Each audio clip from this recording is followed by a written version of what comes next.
However, in planning how to meet this threat, they were immediately faced with the problem of Belgian neutrality.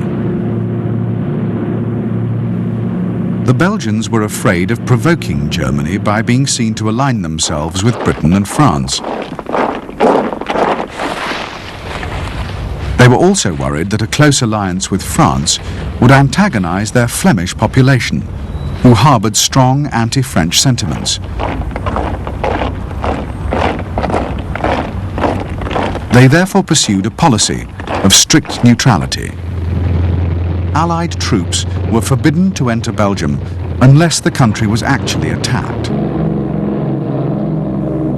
They were denied the chance of familiarizing themselves with the terrain, or even of learning the battle plans of the Belgian army. Eventually, the Allies developed the strategy known as the Deal Plan, or Plan D.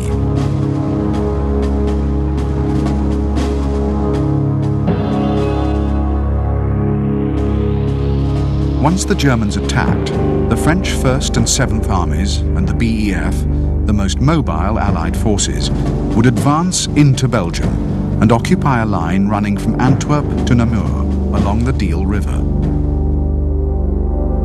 Here, they hoped to link up with the Belgian army. To their right, the French 9th Army would deploy along the River Meuse, from Namur to the French border. In March 1940, the modification known as the Breda variant was added. This required the French 7th Army on the left to proceed even further to Breda, so as to form a continuous Allied Dutch-Belgian front. South of this, the French 2nd Army Group was to man the Maginot Line.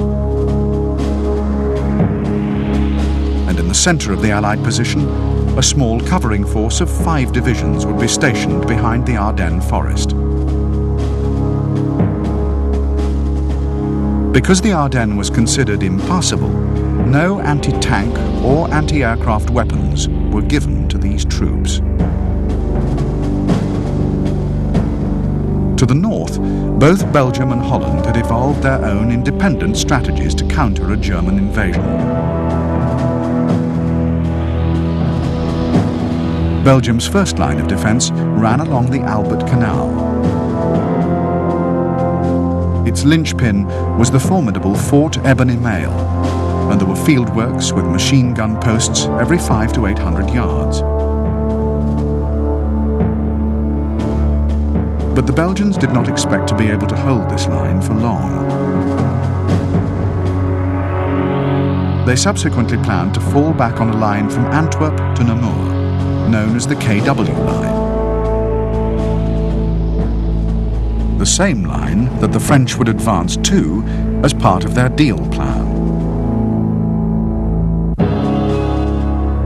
Since November 1939, they had been fortifying this sector, and by May of the following year had erected hundreds of pillboxes along it, a small percentage of which were earmarked for occupation by the French and British. The Dutch, too, had decided to defend only part of their country. This was the vital economic area located between the 3 large rivers of the Meuse, Waal and Rhine. The Dutch army was to fight delaying actions on the Grebbe line, and would then withdraw and resort to the traditional tactics of deliberate flooding to impede the enemy.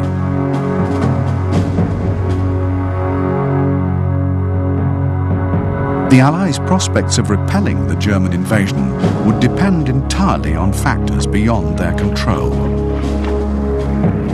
Firstly, the Belgians would have to delay the Germans long enough for the Allies to occupy the Deal Line.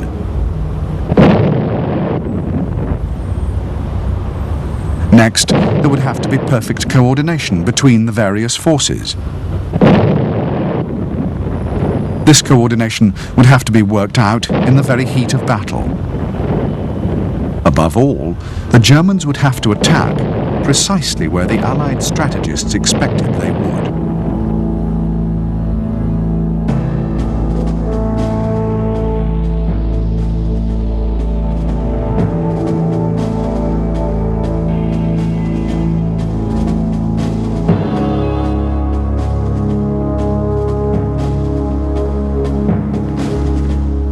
The commander-in-chief of the German army was General Walter von Brochich. 58 years old, he was a decorated veteran of the First World War, an excellent linguist and student of world affairs. A highly intelligent officer, he was Hitler's personal choice to become commander-in-chief in 1938.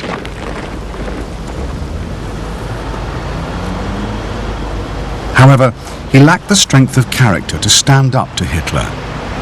Like many of his colleagues, Brochich doubted the wisdom of launching a Western offensive.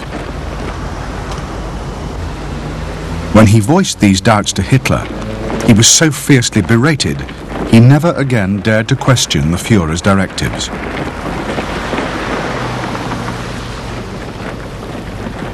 In November 1939, Brochich was presented with the first draft of the sickle-stroke plan. Its author was Lieutenant General Fritz Erich von Manstein, one of the keenest operational minds in the German army. Brochich thought sickle-stroke unfeasible and dismissed it. But Manstein kept lobbying for its acceptance until at last Brochich lost patience and transferred him to a command in the east.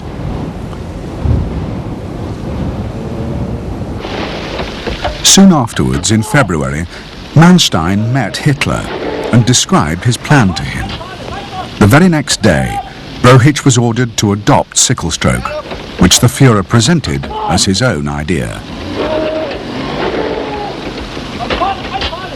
Over the following weeks, as he oversaw the rehearsals for sickle-stroke, Brochich himself came to appreciate its potential. His troops had also benefited from months of training and reorganizing. Despite his cautious nature, Brochich felt the army at last had a real chance of victory.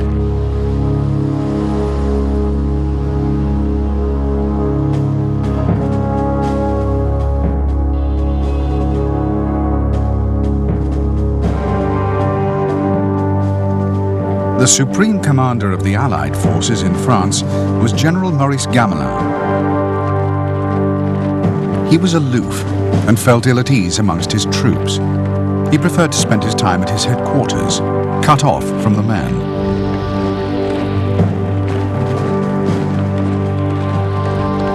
In May 1940, Gamelin's command was made up of 4 operational areas. The most important of these was in the northeast, facing Germany.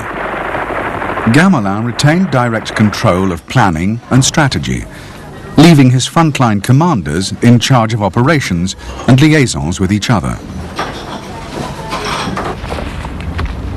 It was a desperately flawed command structure, characterized by inefficient coordination and communication. To make matters worse, Gamelin had fallen out with his key commanders. The BEF commander, Lord John Gort, was disturbed by the blatant weakness of the French command structure, but as he was subordinate to Gamelin, he could do little about it.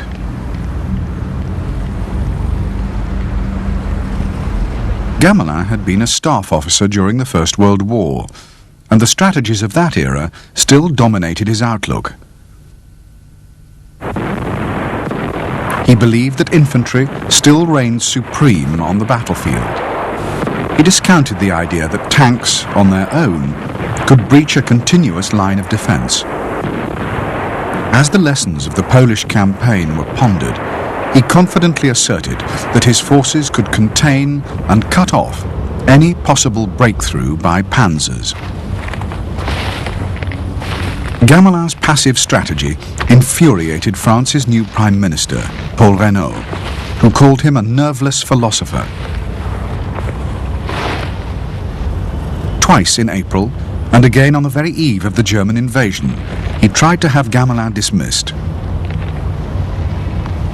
However, each time the general's political supporters had stepped in to save him. France's fate would now rest in his hands.